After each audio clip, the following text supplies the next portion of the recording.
It was a cold, rainy night when Jack heard the knock on his front door.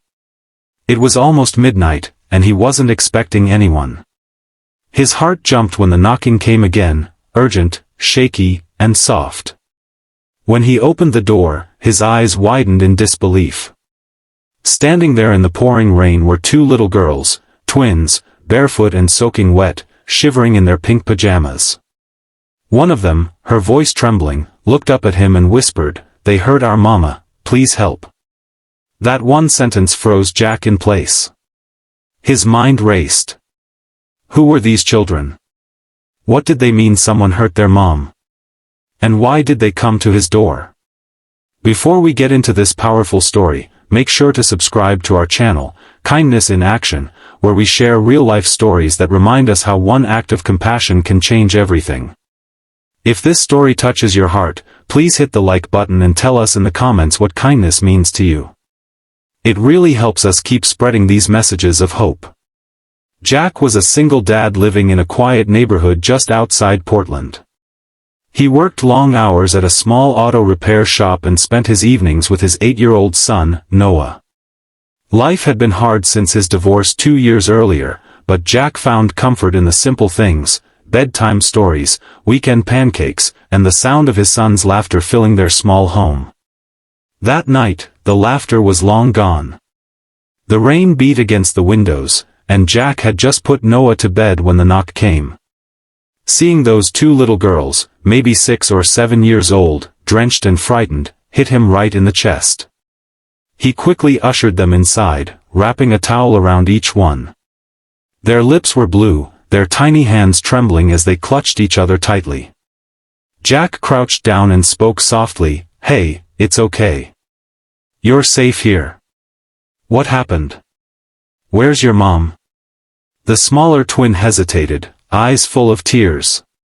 "Bad men came," she whispered. "They hurt Mama. We ran." Jack felt a lump form in his throat. He wanted to ask more, but he could see the terror in their faces. He knew pushing for details right now wouldn't help. He just needed to make them feel safe. He got them warm clothes from Noah's drawer and gave them some hot chocolate, the kind with extra marshmallows. As they slowly began to calm down, Noah woke up and peeked from the hallway, confused. "Dad, who are they?" Jack looked at his son and simply said, "They're friends who need our help tonight." After calling the police, Jack learned that an officer was already on the way.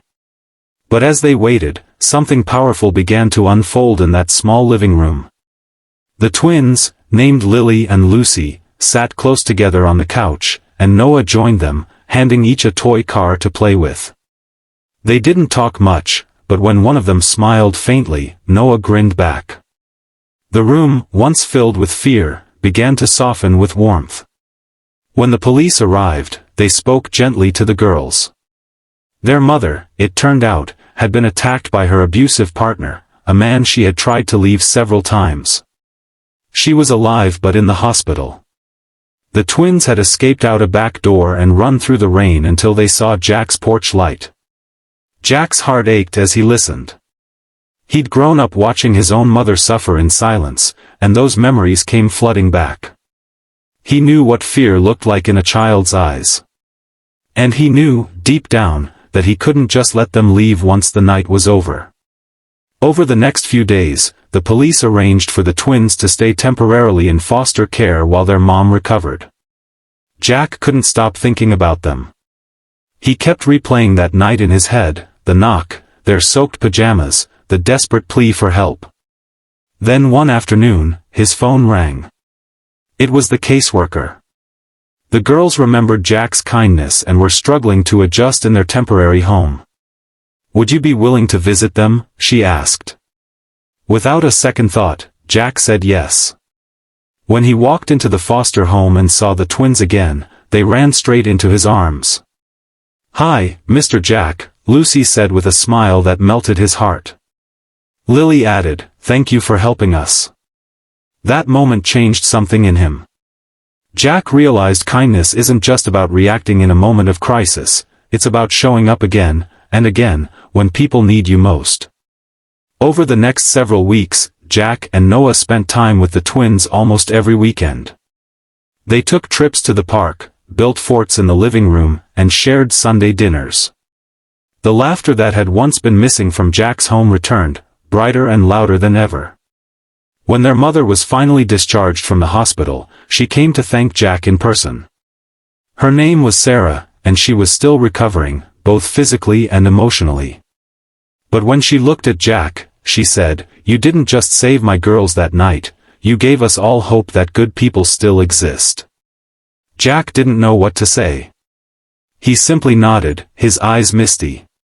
"Anyone would have done the same," he murmured. But Sarah shook her head. "No," she said softly. "Not everyone opens their door." Months passed, and life slowly found its rhythm again. Sarah and her daughters moved into a small apartment nearby, and the friendship between the two families grew stronger. Jack helped Sarah find a reliable car, and Sarah often helped watch Noah after school. What began as a moment of crisis became a bond built on trust and gratitude. One summer evening, as the kids played in the yard chasing fireflies, Sarah turned to Jack and said, "You know, when the girls knocked on your door that night, I was praying someone kind would answer. You were that answer." Jack looked at her and smiled. "I think we all needed each other," he said. And it was true. His act of kindness that night not only changed their lives, it healed parts of his own heart he didn't even realize were still broken. Kindness isn't about grand gestures. It's about choosing compassion in the ordinary moments, opening a door, offering warmth, listening without judgment. Jack didn't plan to become a hero. He just acted with empathy when it mattered most. And that made all the difference. So the next time someone needs a hand, a smile, or just a bit of your time, remember this story. You never know how far your kindness might reach. Because sometimes, the smallest act of love can echo for a lifetime. Thank you for watching this story on Kindness in Action. If it touched your heart, please subscribe, like, and share this video with someone who believes the world could use a little more kindness. Stay kind, stay hopeful, and remember, one open door can change everything.